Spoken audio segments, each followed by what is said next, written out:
Well, hello! Back in January 2016 I took my first P&O cruise. Although I'd already been on many cruises prior to this, they'd always been on American lines and usually out of Miami or Fort Lauderdale. Britannia had only been in service since March 2015, so less than a year old at the time that we booked, and the novelty and the convenience of cruising out of Barbados, which is one of my favourite islands, really appealed. And whilst it was a great cruise and one that I remember well and have great memories of, the thing that stood out to me wasn't the ship, it was the destinations. I can't say I was that impressed with the ship at the time. I do remember in fact being slightly underwhelmed. Over the following years I ended up taking a few more P&O cruises on Ventura and Azura, and the line really started to grow on me and I got used to the sort of British home from home feel that you get on the ships. So when scanning recently for a last minute cruise, one came up on Britannia and I thought, yeah, time to give it another go. With all the talk these days of Avia and IONA, a week for 2 adults and 2 children for just over £1,000 just seemed too good an offer to turn down. This was, however, for 4 of us in an inside cabin, so yeah, it was a bit tight, but it was a small sacrifice to pay for an extra cruise that, to be honest, we hadn't really saved up for. Unlike the first cruise to the sunny Caribbean, this was to northern France and Spain, and with some sea days in the itinerary, that really gave me an opportunity to have a really good look around Britannia. And you know what? I loved it. Britannia is a Royal class ship, so she shares a family line with Princess, so she's similar to Regal, Royal, Majestic, Sky, Enchanted and Discovery. And for me personally, this is my favourite size of ship with a maximum amount of passengers around 3,500, which gives plenty of opportunities for entertainment and dining, but not so big that you end up walking miles and keep losing each other. Since I last travelled on Britannia in 2016, a few things have been changed during a dry dock in September 2019. Noticeably, the main atrium at the centre of the ship with a huge starburst chandelier. Originally it had dark furniture in there and dark carpets, and this has all been replaced with much lighter furniture, marble, and the market cafe with its big yellow wall and colourful sofas looks great. It's a much nicer space now, and it's still got great shops, and I do love the glass house on deck 7, which is a real favourite, and also the blue bar on deck 9. One thing that did surprise me that hasn't changed is still the lack of central staircase.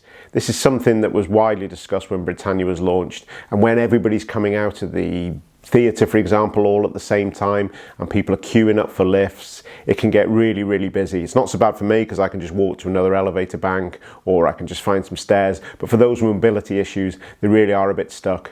Now on some of her sister ships with Princess, I know that they changed some of the crew access staircases for passenger use, but that's something that P&O have opted not to do. Food on Britannia was pretty good and what you'd expect from a main dining room. There's 3 complimentary dining rooms in there, which is Peninsula, Oriental and Meridian. Now the only thing is that the portions are getting smaller and smaller. I mean, I'm not a big eater, but even I was coming away some evenings planning on going to the Horizon Court buffet before bed. The dining rooms themselves are smaller, more intimate venues rather than the large dining spaces that you do get some ships.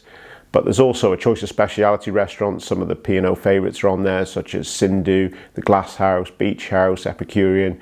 And Britannia was the first ship to feature the Limelight Club, which is a dinner and entertainment venue, which has a small cover charge of around £25 to £35, depending on what acts that night. And you get dinner and the show. And it's usually acts such as like Ray Quinn or Matt Cardle, people off the X Factor. But do bear in mind that this venue is adults only. The Horizon Court buffet, it's nice food, but perhaps not the choice that you would get on Royal Caribbean or Celebrity.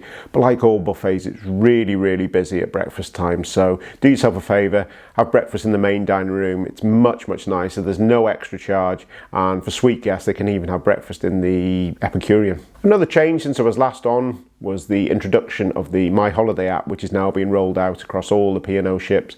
It's quite handy. You can book restaurants or you can also book shore excursions, and although you don't need to book shows now, which you did for a short period of time, you don't need to do that. And the app worked pretty well. I know some people had problems, but for us, to be honest, it worked pretty well. Britannia is designed as a warm weather ship, so there's no covers on the main pool, the Lido and the Riviera, and then at the back of the ship there's a small plunge pool, I mean a small plunge pool, and then towards the front of the ship there's an adults only pool which is next to the Serenity adults only area, and this is a lovely space. It's a paid area and it also has 2 whirlpools in there.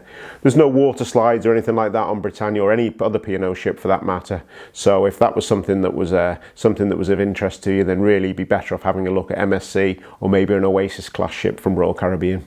The cabins on Britannia are modern with flat screen TVs and modern bathrooms with glass shower doors. Hopefully the shower curtains are a thing of the past now. I much prefer the cabin to those on Ventura and Azura. There's nothing wrong with them, but Britannia's really are a step up, especially the bathroom. There are a few negatives with the ship. There's no full wraparound promenade deck, which is much missed and thankfully has been reintroduced on Avia and on Iona. And the casino is really small. I mean, I like the casino, but on formal nights when everybody's dressed up pretending they're James Bond, you can't get near the gaming tables at all. The crow's nest is also one of my favourite spots. I love that with the view over the bow. It's a fantastic place to end the day, and I do love sitting there listening to the piano. But the piano player finishes at 11, which I do find is a little bit early. I wish he did go on a little bit longer. There is of course a spa, the Oasis Spa. I've got to be honest, I've never tried it. I'm sure it's great, the pictures look fantastic, and I'm sure they'll try and upsell you some expensive creams and treatments afterwards. That's just what they do, that's what they're trained to do, but I'm sure the spa's great. For entertainment, there is a large theatre on there, never had a problem getting a seat, and it's the usual review type shows along with guest entertainers. There's also a studio on there which shows movies. There's just the one screen, unlike on Avia and Iona, which has multiple screens. And then there's also the live lounge, which is the split level cabaret bar, which is nice, and also in there they have a late night disco. For dancers, they have the Crystal Room. Now, on some of the older ships, they'd be dancing in the atrium to Latin and ballroom, but that's all been moved into the Crystal Room. But that room is also used for more contemporary music, and also they have the silent disco in there sometimes, which can be an awful lot of fun. Reef's kids clubs and sports decks are up on deck 18, which brings me to a question. Is Britannia a family ship? Well, it's certainly sold as one, and I think the Reef Club is one of the best that my kids have been through at sea, with brilliant, well-trained professional staff. But outside of the club, for slightly older children, is there enough for them to do outside the sports decks and the pools? Maybe they might get a little bit bored, so if you think that's the case, then perhaps Royal Caribbean or MSC might be a better bet.